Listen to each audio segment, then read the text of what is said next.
Hello friends, this is Tula. Today I want to show you how I drew this sweet little lamb.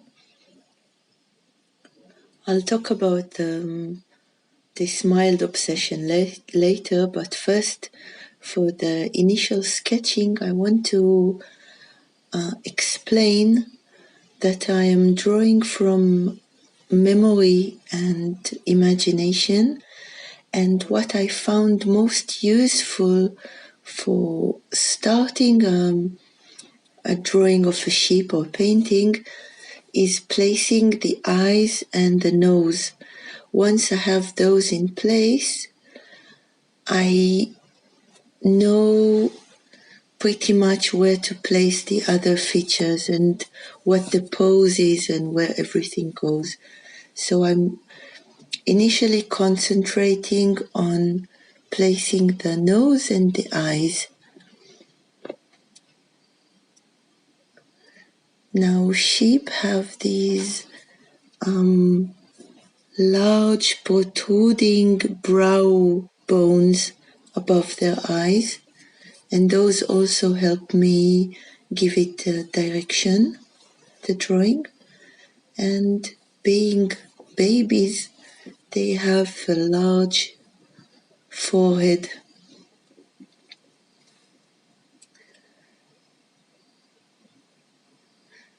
My baby lamb will have these large drooping ears that I find adorable. Now once I have the nose, I can place the upper lip and then the jaw, the chin area. And at this stage I'm really just scribbling here and there and trying to find my way. I found this shading this area of the connection between the nose and the forehead also very useful, and the eyes and the lashes. Once I place the lashes, I know where the lamb is looking. Well, it really helps me to define the pose. So I've been having quite an obsession with sheep and lambs lately. It's been several weeks now and I can't stop drawing them in different mediums and different poses and different types of sheep. And this pose is one that I already drew a few versions of, so I'm quite confident at where I want to place everything, pretty much. So there's no real meaning with the colors I'm using. I started with the red because it's just a color that I can see, that's not too dark and not too light. And the purple here helps me accentuate the shadow areas and also define some outlines.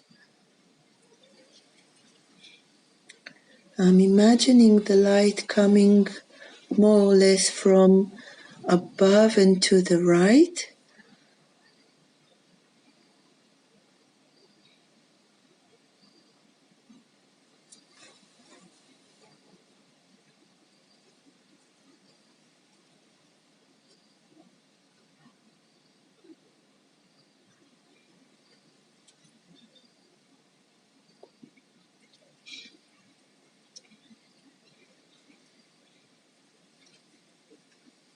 And I was feeling a little lost, so I went in to define the eyes more. That really grounds me every time. The eyes and the nose. So sheep have these very funny pupils. It's either like a horizontal stripe or an ellipse, horizontal ellipse. Sometimes, probably depending on the light, more narrow and sometimes a wider ellipse. And a lot of times when I draw eyes, I find that being left-handed, I start with the eye that's closest to me. So when we're looking at the picture, the one on the left, but that is counterproductive because then when I go to the eye on the right, I'm hiding what I've been doing and I can't see and create a similar shape. So I'm trying to remind myself to start with the eye on the right side, our right, and then create the one on the left. And that helps me make them belong to each other better.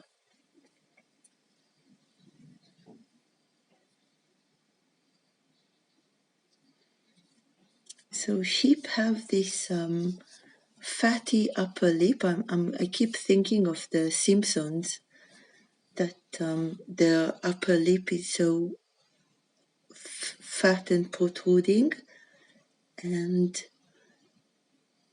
when I shade it you will see it better, and that makes them look like they always have this hint of a smile, which is so sweet.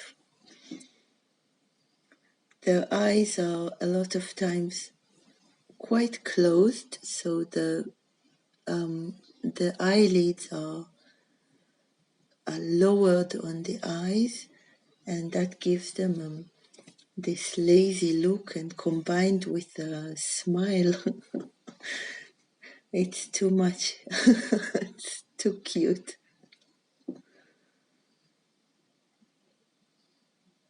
I think I created the legs too short. Lambs have really long limbs, and mine, especially with the position of the camera that is foreshortening, they look a little too short. I'm adding some highlights now to define areas where I imagine light coming to. And this is really a process of discovery. So every time I add more information to help me on with the next stage. This turquoise I'm adding both to shadow areas and to light areas.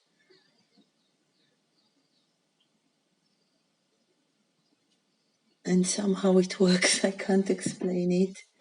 I guess it will help recede the shadow areas, but also I think the quality of the color helps with some of the light areas.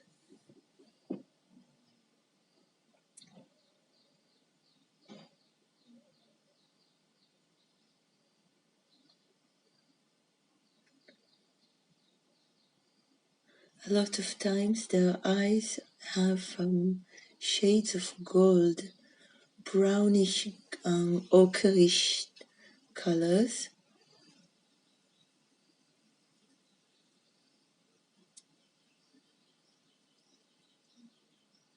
And I really wanted to get the eyes right. So I'm adding this reddish brown shade around the pupil to help get that golden color. And I will add more yellowish browns and ochres soon. And also I really wanted to get that feeling of the wetness in the eyes, like the pupil and the iris are covered by this translucent, transparent globe.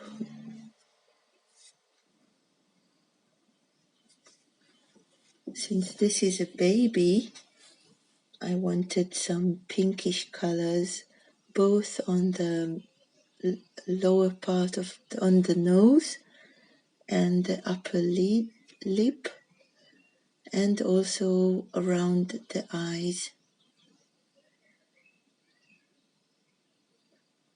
I'm not sure what it is about baby mammals that I think all of us, once we see a baby mammal, we know that it's a baby. And it's not just to do with the size of the eyes or of the animal itself. There's something about the look, like the wide-eyed wonderment at the world. Sorry. And I really wanted to capture that wide-eyed look. I'm defining the outside of the iris.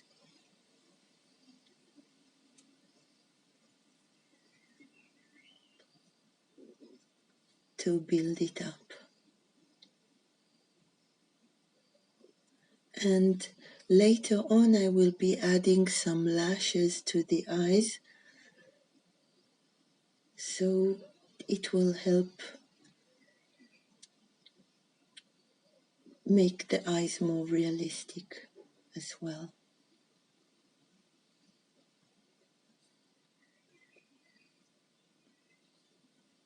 A lot of times when I'm drawing and painting, whatever I'm doing, I'm very critical of what I do, and I always try to trick myself somehow not to quiet those voices that are very negative in my head, all the negative talk that I have with myself. And the drawing lamps, they are so cute and so sweet that I really enjoy seeing them come to life on the paper, and that helps with the negative talk. I'm too busy with how sweet they are. And I noticed that the sketchy sort of drawing really helps me with that as well. I had one drawing in which I suddenly noticed that I'm not enjoying it anymore.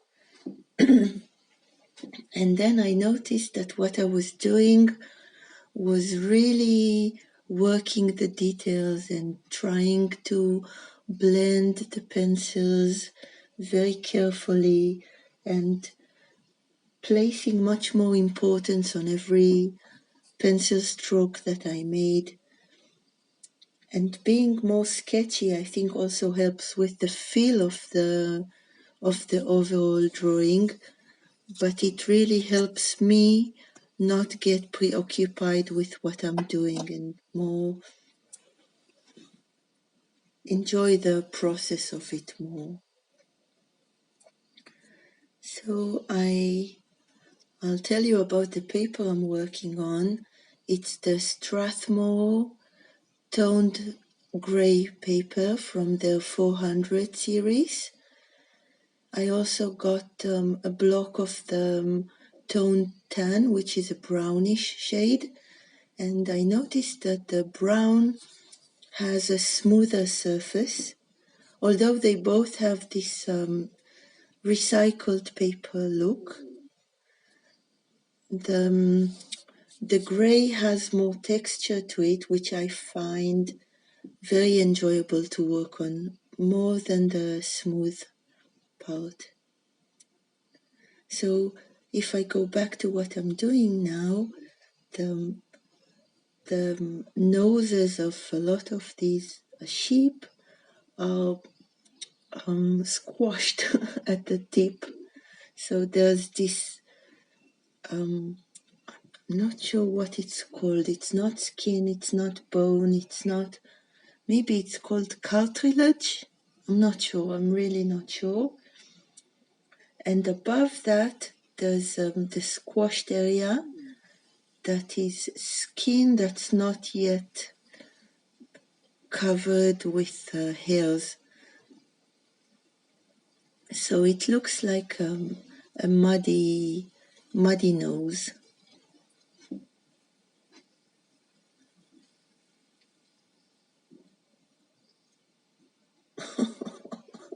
It's so sweet. Because they have a wide gap between their eyes that makes them even more adorable. There's I only okay sorry.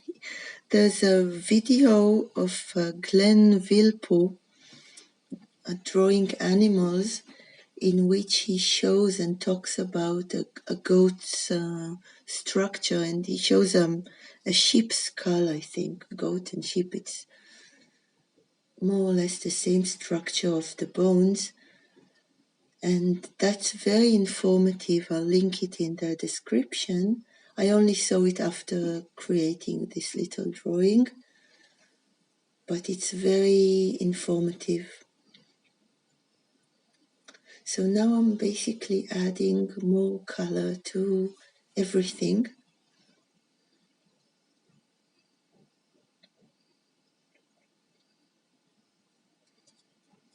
And I can say a few words about the pencils I'm working on. I have 3 types of pencils. I have the Faber Castell Polychromos, the Caran D'ache Luminance, and the first large pencil set I got was the Staedtler Karat Aquarell, which are actually watercolor pencils, and those are the ones that have a gray silver body that I use once in a while.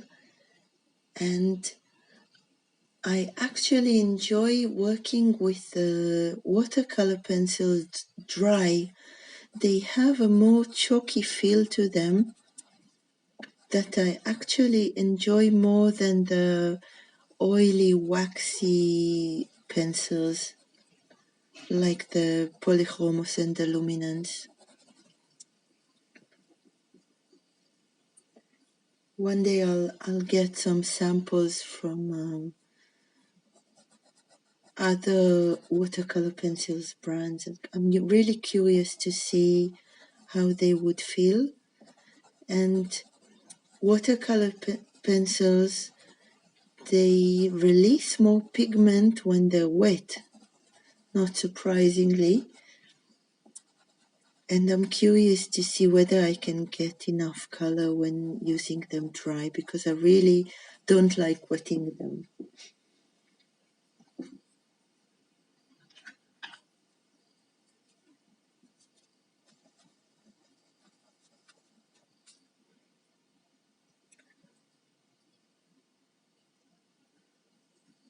For some reason, I find it really hard to work from photographs, to look at a photo and draw this or paint the same thing.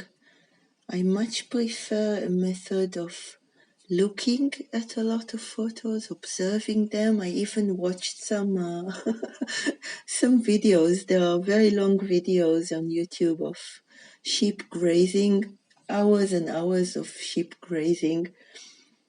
And I look at the photos, and I looked at a few of those, and I want to memorize them, to learn the structure so that I can later on move away from photos and just have a sense of what the animal or whatever the object I'm painting is. I rarely work straight from photos, recreating the same thing. Find it really difficult. So this is a bluish white that I'm using to create this wide bridge of the nose and the forehead.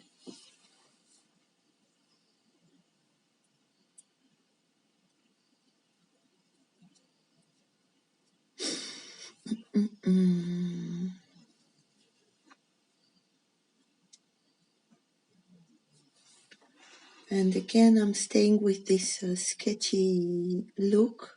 I'm not creating every hair and every mark that I imagine, and just giving hints of it all along.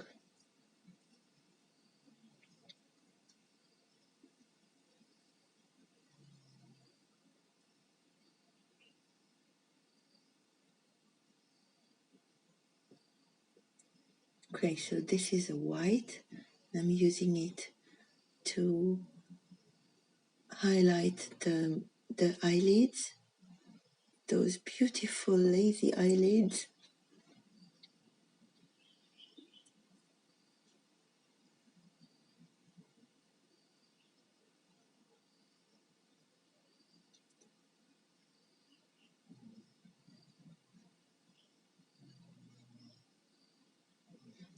I think I got the wide-eyed look I was looking for, of being in awe of everything. Too sweet.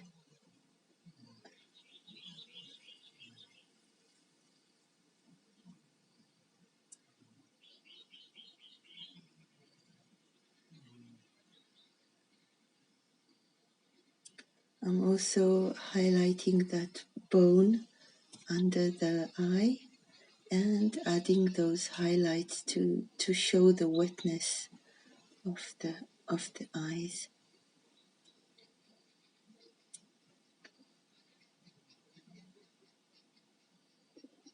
Really trying to feel the fluff.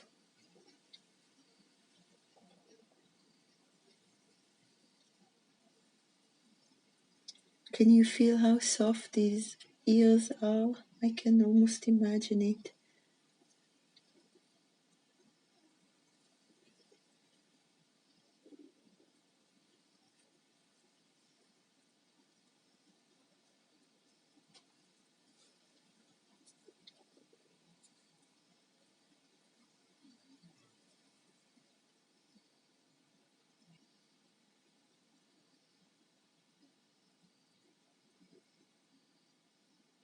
And this is it. This is the scanned image.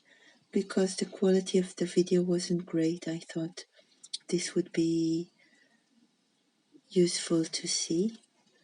Thank you very much for being with me. I hope you enjoyed it and maybe found something useful or inspirational here. See you soon. Bye.